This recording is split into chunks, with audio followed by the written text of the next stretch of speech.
That was a gun. I'm not voting. If we want to build our nation. The problem with the Somalians. Just want to experience something else than a black man. Move on, move Can't be forward. like a horse with blinkers on. Honestly say, I was about to have sex Corrupt and then I pulled crap, up. but it's nice. My name is Kharija Abrams and I'm 15 years of age. I'm currently a grade 10 learner at Modderdam High School and my ambitions in life is to become a chartered accountant.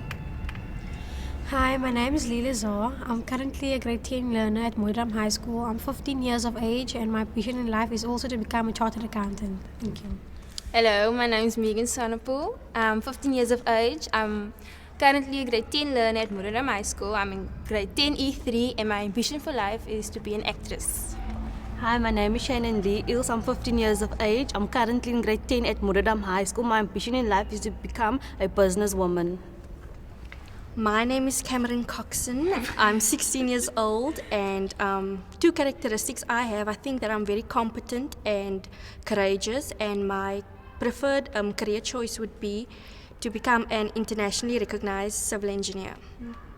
My name is Zanab Samodin. I'm in grade 11 at Modderdam High School and I would like to become a scientist one day. My mother says in those years, she couldn't sleep out and do whatever she wanted because there was rules in the house. But these days, the teenagers just want to do what they want and they couldn't actually scold back at their parents like we do now. And that time they couldn't steal or they got harsher punishment than we do now. And that there wasn't tuck and the teenage life that time wasn't as hard as this because that time more older people died than youngsters. Because youngsters are more involved in gangsterism and drugs and tuck and that. Nowadays generation is more free than the past generation and sometimes when parents give the children too much freedom, then children take advantage of that. That's why it's very good to have an open relationship with your parents and you can talk to them about the things. See, so some parents are different. You get those abusive parents that want to hear nothing from their children. If someone opens to them about the boyfriend, then maybe the girl gets a smack and then she's afraid to talk to her parents about this stuff. That's why they should speak to their children from I won't say from a very young age, but they should start by talking to them about it. And the parents should start to see the children's point of view also. And sometimes the children don't know what the parents' reaction will be towards them and then they're afraid to tell them. Because if the parent doesn't start from an early age, from speaking with the children about such things, and then they won't know what the reaction would be. But you don't get it. Some parents are not the same as others. You get parents, their mothers and fathers maybe didn't have an open relationship with them, and then they take a relationship with the same with their children, and then they don't feel the need to be open with them. And sometimes when the boys are just your friends, most of your parents will think, yay, he's your boyfriend and why? I never told you can have a boyfriend, but there's a lot of boys in front of my gate. Let them go. It's nerve-wracking for most of the people because but they're afraid that their young teenagers will get pregnant because that's what most of the boys do these days because they just want to be by this one rose and then the next rose open and then they want to go to that rose. They want to smell each and every rose. I have lots of friends that drink and do drugs and smoke, but not once have I been influenced by them. So teenagers just have to be strong and just say no because it will give them a proper life one day and it won't affect them as it affects their friends. And there are so many examples out there that they can see what is happening to other people. Sometimes your friend tell you, don't you want to smoke with us? You're going to feel great. You're going to be popular in school tomorrow. And then sometimes you don't want to feel neglected by that person because you want to be part of that group because your worries is going to be, with whom am I going to sit tomorrow if they're not going to be there? If I'm not going to smoke, they're going to say, no, you can't be in our group no more because you don't want to smoke with us. Because sometimes I think it's wrong. I have two best friends. No? For me, they're not a bad influence, but sometimes I know when it's my time to study and when it's my time to do right things. And sometimes we do want to be naughty, but not in a bad way, just to go out and have fun. But we know when's our limit to have fun, not to overdo it, like smoking, drinking, going to places where we're not supposed to be. We know our standards and our limit because we know the consequences we're going to have to pay when we get at home. It's going to be very harsh on us. You get some families that maybe 6 in a house and 3 are maybe girls, and then all 3 of those girls are in one room, and then it's a lack of privacy, and then causes tension between them, and then a lot of conflict, and then it causes some girls to move out of the house and live with their boyfriends, and then they come back pregnant and they complain to their mothers that the boyfriend left them and can't take them back, and then some parents are very stubborn and they don't want to, and then that also leads to the street life where the children turns to drugs and they live on the street, and then when they give birth and they abandon the babies, and that's also something that makes South Africa also down. But don't you think that teenagers should take more responsibility for their actions instead of blaming it on the situation at home? Because not everybody turns to that. You see, because some people are more responsible than others. Some people turn a bad situation to a good one. But with responsibility comes accountability. Some people can't handle pressure of the life. They are no more don't have their childhood anymore. Now they're going into adolescence and they can't handle that pressure. That's why they are doing all of these things and becoming rebellious. If we take it as our religion, we are not actually allowed to have boyfriends and at this age. We must only start having boyfriends when we are much older and more matured, yes. When we like they say, if you're 18 or so, and then you can start having boyfriends and you finish at school, and it's not long-term relationships. It's like if you start having a relationship now, and then you know this boy is right for you, then you should get married. Once you're pregnant, you have a child, okay, that you can deal with, but AIDS is more difficult to deal with because it's a disease, it's a condition you have to live with the rest of your life. It's terminal. It's terminal. And if you're pregnant, you can have an abortion and your problem is gone. But with AIDS, you can't abort AIDS. Sometimes children fall pregnant and they get HIV/AIDS not because of having sex only. Sometimes it comes from being raped or abused or something. Excuse me. It's cowardly for a man to hit a woman because a man is stronger than a woman because his bones are thicker. So she won't be able to defend herself against him if he's going to hit her.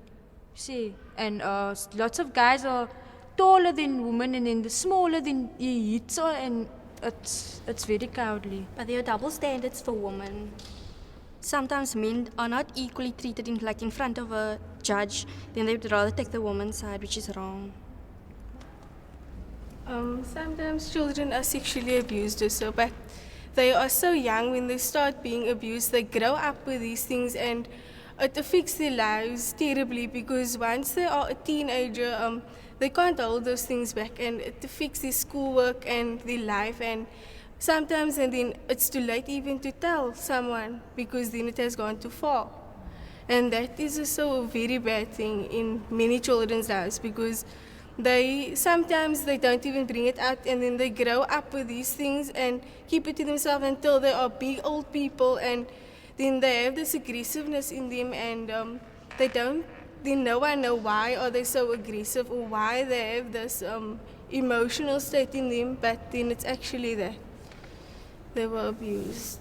Different types of abuse have different effects on children. Even emotional abuse, when two parents are arguing, then that child gets affected by it. Now the child's going to grow up thinking, okay, shouting at my wife or my husband is the right thing to have to get my point across, and that's just almost like a cycle of abuse. It's like I have a cousin, her husband beats her up, and then her daughter every time see how he beats her up, then maybe one day she's gonna grow up thinking that it's okay for her husband to beat her up, and it's not okay. She should take it to the law. I think we women should protest against this, against abuse. My mother showed me that a woman, how really strong a woman can be, raising 4 children basically somewhat on her own, because my father was alive. My father passed away in the beginning of the year. He did work. It took him on the road a lot, and then my mother was stuck with us, and sometimes we had hard times, and my mother always motivated us to stay positive and all that. My mother raised me actually on her own. She used to be like mother and the father in the house with both me, my brother, and my sister. Now this is for me. It's I won't say a new experience, but for me, it's the first time I'm living with my daddy because he never used to be with us. He never was there for us, so it's actually very difficult having him around in the house also because he is I don't know how to put it in words, but I will always like take like if he will like say or something, I will always say something back to him because I wasn't like grown being brought up with him in the house, so my mother will always like be the one that's there for us. She will like do it's almost like she does a man's work and a lady's work. So for me it's not actually really like okay. For me it's like oh, my daddy's here, oh yeah, him. But for me it's like my mommy. If anything should happen to her, it will terrify me, like because she was there for me through a lot of things. My auntie them, they never used to worry about me or okay they did, but they didn't like care a lot about me like they do for my other cousins. So when I was 6 years old I got bumped I was in a car accident. Before that I couldn't actually run fast, so I was bumped in a car accident, and then my auntie them they took note of me, and they started bringing me presents. And when I came from the hospital, then since that day they like spoiled me and they're always fond of me. And from the day when I was bumped, I suddenly could run fast for the school and that, and I'm really thankful for that. Well, I didn't know my real daddy, and so my mother got married to a new boyfriend, and he's made me the person that I am today. Without him, without his work in the house, I don't think I would have been sitting here today, because if it wasn't for him and my mother, I wouldn't have been here like I'm sitting today going to school, because I know for a fact if I had to stay with my real daddy, I would have been on the street, because I'm not speaking bad about him, but I know I would have been bad because sometimes most of your parents make mistakes when they're younger, and that's what my mother's trying to do to me, to make me the better person that she was. And for that I just want to thank her, because without her getting married to my new daddy, I know I wouldn't have been sitting here today getting this opportunity to speak about this now, because I just For 8 years of my life, I've been living with sexual abuse. But I haven't told anyone about it until I was 15 years of age. And then I told my family, and this has made me a very, very strong person. And I would like to tell other girls out there, if you are living with such things, please tell someone and bring it out, because it will help you a lot in becoming a stronger person. And don't worry about what other people would think of you, because you are that person and you are special, and no one else can take that away from you. Okay, I'm living with my father now, and my whole family believes me, but my mother, she says she believes me, but she's not actually showing it. But maybe she needs time to actually see that it has really happened. Is it somebody she knew that was responsible? It was my stepfather. So that's why your mother's not here. Yeah. But maybe she needs time to realize that it's her husband that did it. My dream is to achieve, like to make something of life, so I can make a difference in South Africa. I want to be remembered. That's my dream. In my life, my dream is to gain recognition. I want people to recognize me and acknowledge my achievements. I want to be known for something. I want to live with a purpose. Just to be a role model to the younger youth and to become a great businesswoman, and to show people that no matter who you are, you can become whatever you want to be. My dream is actually to show my family that I can do it. That I'm not going to be like them that don't go study. I'm going to study, and I'm going to show them what I can achieve. And I also want to be remembered to be a great actress, and yeah.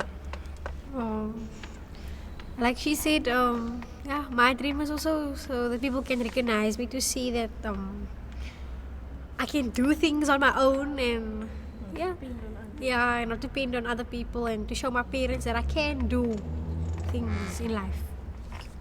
My dream is to become successful one day and to show my parents that I can live a better life than what they used to live, and to be a role model to others.